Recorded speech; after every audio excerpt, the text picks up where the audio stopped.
e Bempeƴƴe ko saraji maayo Hann Bel-Air e Yara leeɗe e nder Dakar.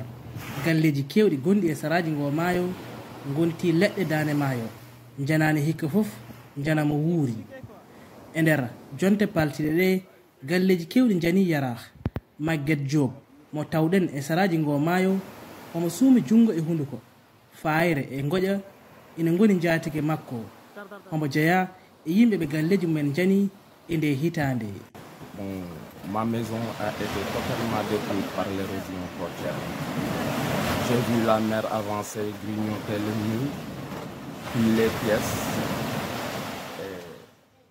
Yergol maayo ngo bonni galle am ha laaɓi e liɓi ɗum mi yiingo maayo no ñaama ɓale ɗe e ko woni e nder galle o fof. Oɗo sahaa miɗen guuri caɗele mawɗe janngo amen ina woƴi amen no feewi. O sahaa ko galleji hoddiɓe amen min goni ɗum mbiɗo andi wona ko ɓooyata. Mbiɗen jiɗi peeje tengtude immorade e laamu ngu. Maire o ari ɗo, préfet o ari ɗo, mbiɗo jogii hay numéro ji maɓɓe kono sa noddiɓe ɓe mbiyatama ko ɗum wirtima mbawko maɓɓe.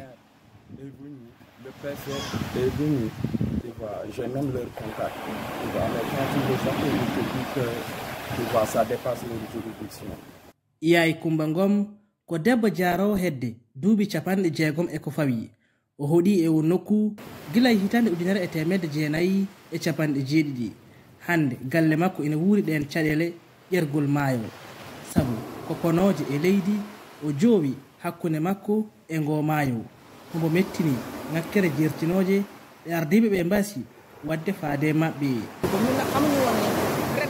Min cikkanno ko Wembeƴƴere nde arata ko e hitande faltinde nde ma taw rawane ɗum waɗani min cikkanno ko waɗata kono nde ari nde betti min haade ardiɓe ɓe no gandi koko waɗata hikka heɓe ponno haalande min bawɗo dogde dogo nawowo kaake mum nawa kono ɓe mbaɗani ɗum ɓe goppudi min tan e peeje amen.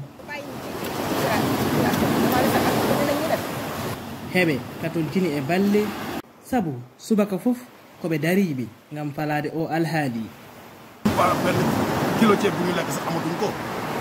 hay maaro ko min ñaami min ngala sabu neɗɗo haade mum ñamde taw waɗete ko wonki mum subaka fof min dawat fittude tuundi ndi e kaaje ɗe koye ɗum ɗon tawlon emin mbaɗa ko hunde musde miɗo wiya laamu ngu ballal yabat balle noddirteɗo bon vert ɗe ina ngoodi ko ngam yimɓe loriɓe ɓe e wonɓe sare maaje ɓe dokke laamu ngu so yiɗi yo jaggu kalis muɗum kono balle windiriyankoje ɗe ɗon yomin keɓɗe minen ko e caɗele tan min goni kadi mayde ina wawi wadde e saaha kala balɗe jawtuɗe ɗe fodde galliji 10 janiɗo sukaɓe amen pijata kadi ko sara maayo ngo hay so tawi aɗa gollo haqqille ma deƴata vraiment dañuy liggéey sax suñu xel dal na njaboot gi sew lañ fi bàyyi. E nder ɗum hertorɓe taari ndi andini battane waylo weeyo woni ko saabi ɗe caɗele hande ko peeje laamu ngu tan mbawi wallude ɗi ɓesnguli e yaltude nde sattende.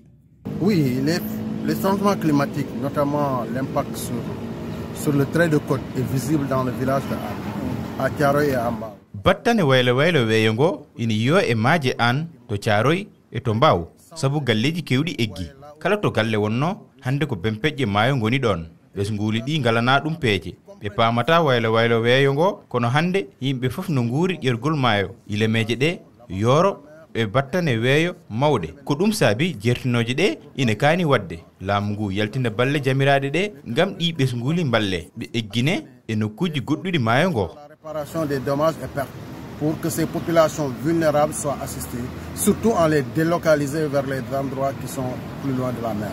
E nder 718 kilométre saraji maayo Dakar gurɗe ɗe caɗele caggal Yara Hann Bel-Air ɗum teskama to Bargny e to Rufisque.